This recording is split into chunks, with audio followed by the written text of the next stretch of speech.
Sema. Karibu sana Joseph.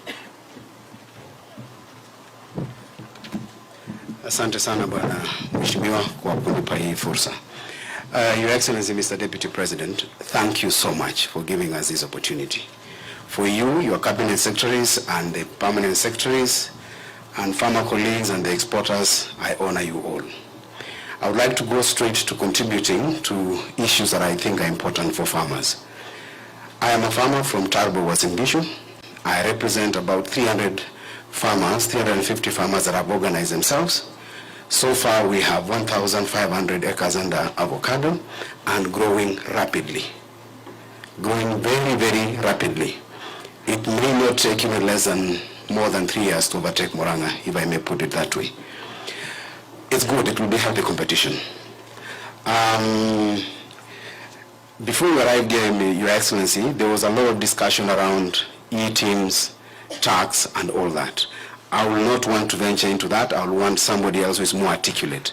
But just to mention, to say that as farmers of avocado, we are just at a very nascent stage. We don't want a lot of noise.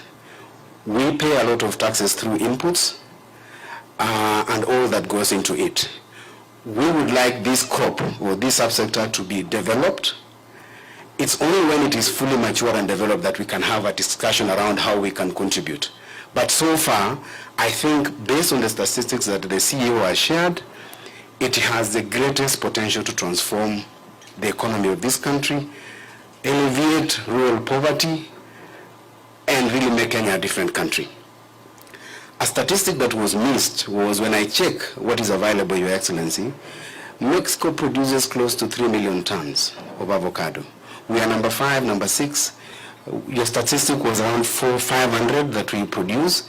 You mentioned a figure like 148. I don't know whether that's for export, but I want to imagine that we should export the bulk of it.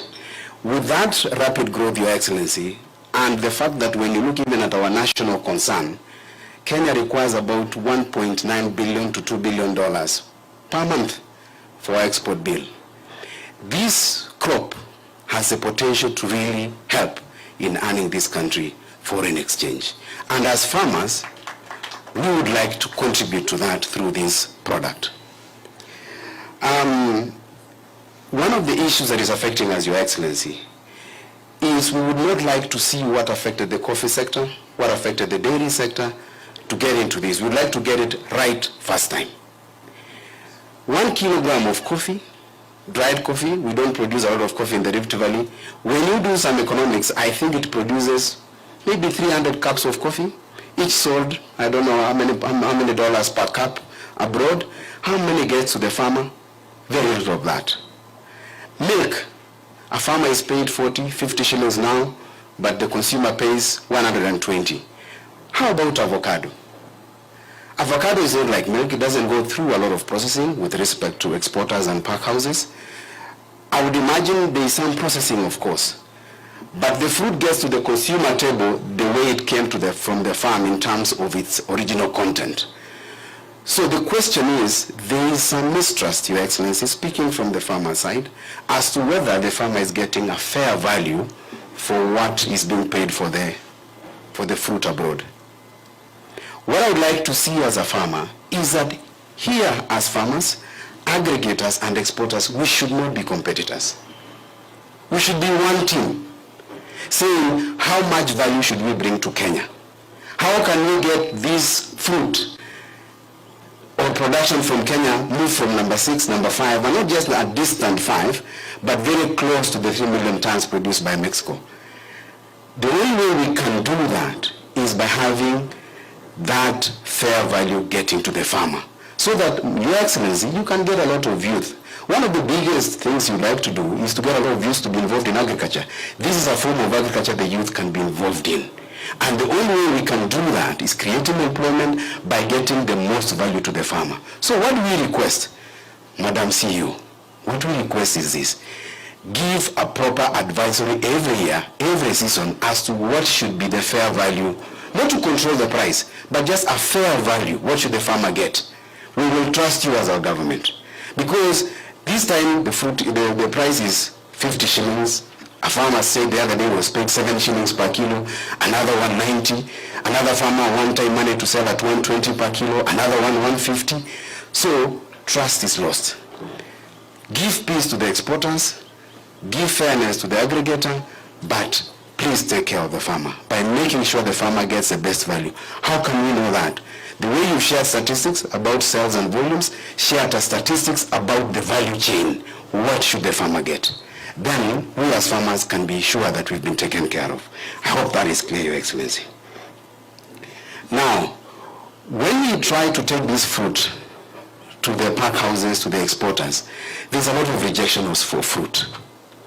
We would like some care for the farmer, that this exporter or this buyer, can he get to the farm, evaluate the crop in the farm, and part with the farmer at the farm gate?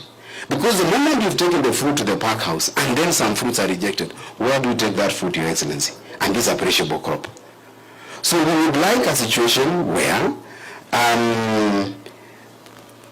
the farmer is taken care of by the majority of his fruit being accepted. Not to accept poor crop, but a lot of investment has gone, Your Excellency, in production side. We have very qualified agronomists that advise us.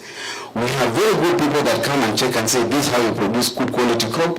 But then we don't have the fairness in terms of selection of the crop that goes to the pack house. One of the farmers told me that he took his crop, then when they were rejected and say this 40% is not good, when he received them, they are not the same fruits that left his farm. So we need that care of the farmer, and the only way we can develop that is by the government taking care of us. So 2 ways that I would suggest. We had the other day Kisii County developed, and it's sad I have not had somebody here from Kisii, oil processing, two more. Oil processing is what we would like actually to be, we would like to be assisted in that format so that whatever doesn't get to the export market can be processed. There's a lot of demand for cooking oil which we import. There's a lot of demand for that avocado oil for cosmetics. Where do we process? So let the government assist in terms of providing incentives for investors to come and invest in certain processing plants. And finally, Your Excellency, this fruit has been promoted as very good diet, very good healthy food. Can it be promoted in a country to be consumed internally so that we create a good internal market? Some of the deficiencies in children, in the youth, in terms of the quality of food that they eat, what's wrong with promoting it as part of what can be given in our schools as school feeding programs? And we create a very big internal market and a new generation that can move away from junk and get into healthy living. That is the quickest I can summarize my points. But thank you so much for giving us this opportunity.